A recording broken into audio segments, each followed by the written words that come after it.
తెలంగాణలో ప్రాజెక్టులపై రాజకీయం రసవత్తరంగా మారింది. బీఆర్ఎస్ కాంగ్రెస్ పోటాపోటీ పర్యటనలతో పాలిటిక్స్ ను హీటెక్కిస్తున్నారు. కాళేశ్వరం ప్రాజెక్టులో అంతర్భాగమైన మేడిగడ్డ బ్యారేజీని పునరుద్ధరించాలని డిమాండ్ చేస్తున్న బీఆర్ఎస్ నేడు క్షేత్ర స్థాయిలో పర్యటించనుంది. Party working president KT Ramarao నేతృత్వంలో పార్టీ ఎమ్మెల్యేలు, ఎమ్మెల్సీలు, ఎంపీలు, మాజీ ప్రజాప్రతినిధులు సహా సుమారు 200 మంది ప్రతినిధి బృందంతో బ్యారేజీని సందర్శించనుంది.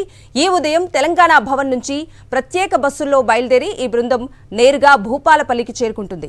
అక్కడ భోజనం అనంతరం మేడిగడ్డ ప్రాజెక్టును సందర్శించి ఒక బ్లాక్ లో పిల్లర్లకు ఏర్పడిన పగుళ్లతో పాటు రోజు 5,000 క్యూసెక్ల నీరు దిగువకు వెళ్తున్న తీరును పరిశీలిస్తుంది. మేడిగడ్డ సందర్శన అనంతరం సుమారు 30 కిలోమీటర్ల దూరంలో ఉన్న అన్నారం బ్యారేజీని కూడా ఈ బృందం సందర్శిస్తుంది.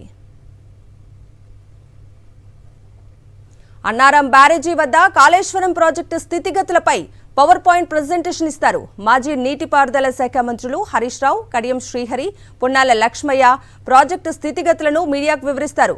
బీఆర్ఎస్ బృందంతో కొందరు సాగునీటి రంగ నిపుణులు కూడా మేడిగడ్డను సందర్శిస్తారు.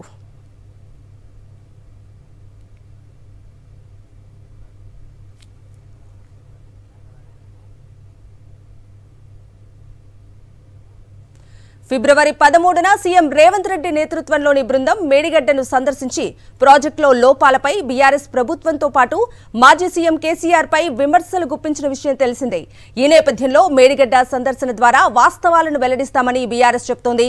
ఓవైపు దెబ్బతిన్న బ్యారేజీకి మరమ్మతులు చేస్తూనే మరోవైపు కాపర్ డ్యాం నిర్మించి నీటిని ఎత్తిపోయొచ్చని బీఆర్ఎస్ చెబుతోంది. మేడిగడ్డ మరమ్మతుల పట్ల రాష్ట్ర ప్రభుత్వం ఉద్దేశపూర్వకంగా నిర్లక్ష్యం వహిస్తోందని ఆరోపిస్తున్న బీఆర్ఎస్ కాళేశ్వరం ప్రాజెక్టుకు సమగ్ర సమాచారాన్ని ప్రజలకు నేరుగా సోషల్ మీడియా ద్వారా వివరిస్తామని చెబుతోంది.